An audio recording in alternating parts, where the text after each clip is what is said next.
What are some stupid stoner myths that you've heard? Like things that people are still latching on to this day where you're like, bro, there's no way this checks out. There's no way that this is true.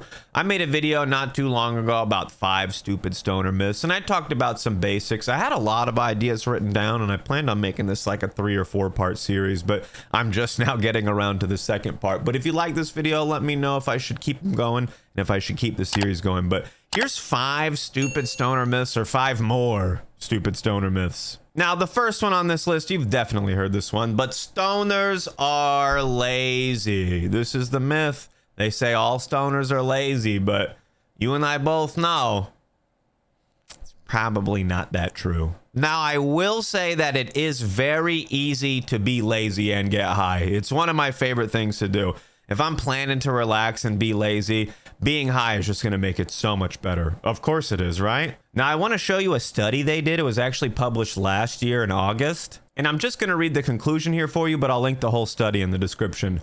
Our results suggest that cannabis use at a frequency of 3 to 4 days per week is not associated with apathy, effort-based decision-making for reward wanting, or reward liking in adults or adolescents. Cannabis users had a lower anhedonia than controls, albeit at a small effect size. These findings are not consistent with the hypothesis that non-acute cannabis use is associated with amotivation. So you can take that for what it's worth. There's a lot of lazy stoners out there, but there's also just a lot of lazy people. And some of them are just so lazy, they don't even go to the dispo or go hit up the plug. They don't even smoke. They're just too lazy to even get the weed. The next myth on the list is kind of the funniest one for me because this is the first one that got me. This one got me so good back in the day. This one actually kept me off of smoking for a while. I've told this story many times on my Twitch stream where if you don't follow me on Twitch, you should. I do a live smoke session every night at 9 p.m. Eastern. Tune in, Twitch is free. But I used to think that smoking or getting high caused holes in your brain. I thought hit the joint, get a hole. Hit the joint, get a hole. Puff, puff, pass, hole, pass. I used to think that smoking put holes in your brain. Like they used to say it all the time. It was a thing back in the day. Oh, it causes brain damage. It puts holes in your brain. It doesn't. It doesn't. It got me so good though. It got me so good. I remember being in high school just turning down sessions. People would be like, hey, you want to go smoke a joint in the parking lot? This is back before vape pens. All the kids now are just hitting Mario Karts in the bathroom. But I remember people inviting me to go smoke in the parking lot for lunch one time, and I'm like, buddy, good luck with all those holes in your brain. Anyway, if it did cause holes in your brain, my brain is holier than the Pope. My brain is holier than a block of Swiss cheese used for munitions testing. For some people, smoking fills the holes you already had in your brain. Let's just leave it at that. Now, the next myth is that smoking isn't bad for you. There's people out there that are just puffing on any old dollar pre-roll, thinking that they're doing something good for their health. Sure, they call it medical marijuana, but just because it's doing something good for you doesn't mean it's not doing something bad to you. Have you ever watched a commercial for a prescription drug? Are you suffering from itchy elbow? Try Snorkelax today. It'll cure your itchy elbow in 20 to 30 minutes. Side effects may include diarrhea, constipation, loss of appetite, lack of hearing, loss of vision, confusion, itchy knees, itchy heels. Your other elbow might itch instead. Like, just because it's doing something good doesn't mean it's not doing something bad. You're literally lighting a plant on fire and inhaling the smoke into your lungs. It's not magic smoke that's different than any other kind of smoke. No.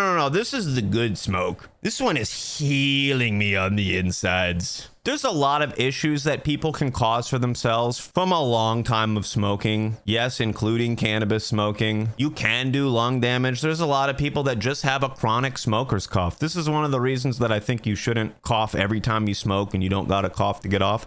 Because some people just every time they want to get high, aggravate that chronic bronchitis they've developed for themselves. Now, I do a lot more vapor than smoke. I use a flower vape. I do a lot of dabs. I do enjoy smoke. It's just, I know it's not the best thing that you can pull into your lungs. And if I can get high minus the smoke, or if I can get high in a less damaging way, then I'm gonna do it. Especially like if you know you're gonna be a stoner, if you're playing the long game, if you're like, yeah, I'm gonna be an old man smoking, I wanna be able to still do it. There's a lot of people that have to give it up. They can't take any more hits. They can't smoke anything just because they've been wrecking their lungs, wrecking their throat for years. And me, I'm like, dang, I really like this thing. How do I do it in the least damaging way? And that's why I do a lot of vapor over smoking lately. But yes, it can do harm. Yes, smoking can be bad for you in a sense. And not all flower that you're smoking is good, right? So much flower gets consumed daily that wouldn't pass a lab test. It's got molds or pesticides or high levels of heavy metals. There's a lot of not so great bud out there. So don't think it's all completely harmless or that it's doing good for you just cuz. Now, this next myth I sort of touched on in my last video, but I figured I could make more of a point here. But a lot of people think that all stoners are the same. Like, they try to paint all stoners into this box where you're either like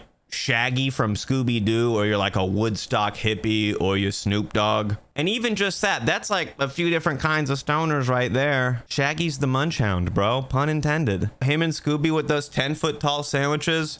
That's me some days. But there's so many different kinds of stoners out there. It's such a discredit to people. There's like so many unique personalities of people that also smoke. Smoking isn't a thing that certain types of people do.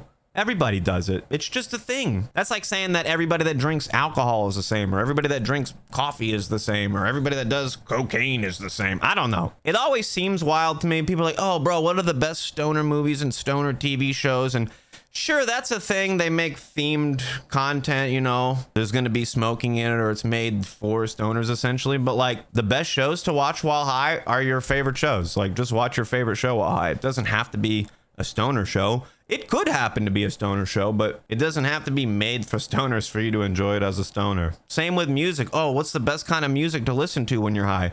Just listen to music you like. Not all stoners the same. And this is also true at a smoke sesh. This will show you that not everybody reacts to it the same. I've had many smoke sessions with more than 5 people. Everybody smoking the same strain. You get one big bag. Everybody smoking the same thing, and everybody acts different. Some people are chatty. Some people are quiet. Some people are giggly. Some people get the munchies.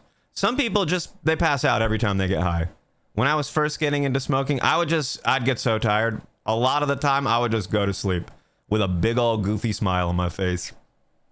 But as somebody who's talked to a lot of different stoners, they're not all the same. They're not all the same people. You get a room full of stoners together, they can't even agree on the same topic. No, bubblers are better. No, bongs are better. I like straight tubes. I like bakers. So I probably thought this before I was really getting into like smoking regularly. I thought everybody was just going to be Shaggy from Scooby-Doo. Because even when people would invite me to smoke sessions back in the day, like they were kind of similar, but that was just because it was a group of friends hanging out. You go into any group of 3 or 4 friends, they're all kind of similar. My next myth, and this is another one that got me, and I was talking about this the other day on my Twitch, but I used to think, and some people still do think, that bigger pieces get you higher. Now, it sounds wild, right? And there's a little bit of nuance here because you can, in some cases, get higher from using a bigger piece. But just because the piece is larger doesn't mean that it's making you higher. I remember using my very first piece ever. It was like a small 4-inch spoon pipe. And then when I upgraded to like my first bong, it was like an 8 or 10-inch piece. And I remember the hits were getting me higher. I would take a hit and I would get higher. And I'm like, wow, this is crazy. And people were telling me that, well, it's bigger so you can create more smoke.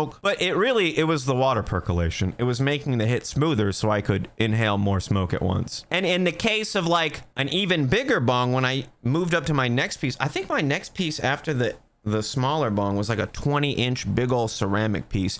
I was able to take even bigger hits out of that. But I had to do the hit differently. I would fill the chamber up with smoke, exhale, and then use my next inhale to get the rest of the smoke. So from my own personal experience, every time I got a bigger piece, I was able to get higher. But after years of smoking, I've learned it's not quite the case. It's not exactly how I thought it was. Well, the bigger piece helps you get more smoke. There's a lot of factors, and I actually believe now in some cases, a smaller piece is going to get you higher. Especially for concentrate. If you're dabbing, you want to lean on the smaller side for a piece. Switching to a bong from a dry pipe helped me to get more smoke in. And then when I switched to an even bigger water pipe, I actually switched up the way I was smoking is why I was getting higher. Instead of just inhaling and inhaling until I got the smoke in my lungs, I made it a point to fill the chamber up, exhale completely, and then inhale only smoke. So on the cases with my bigger bong, I was just emptying my lungs, so when I did a full inhale, it was only smoke. In the other cases on the smaller bong, I was inhaling until I got the smoke, so there was more air in my lungs. But the bigger piece, I would make the air leave my lungs, and then pull the smoke in. But this stuck with me for a while. I used to think, bro, just get a bigger piece and you're gonna get higher. I remember the first time I saw a video of like a 6-foot bong, I was like, oh my God, dude. That piece must got you so high, dude. Look how big it is. But nowadays, I kind of laugh at old me. I kind of laugh at some things I used to think. It's just the way my perception steered me on that one. I do prefer a smaller piece for dabs. There's less air in the piece. There's less time for your vapor to interact with the oxygen. You're just getting it in your lungs shortly after it's produced, instead of giving it a lot of time to travel through a big piece, which a big piece can give you more time for like smoke to cool off on a big hit.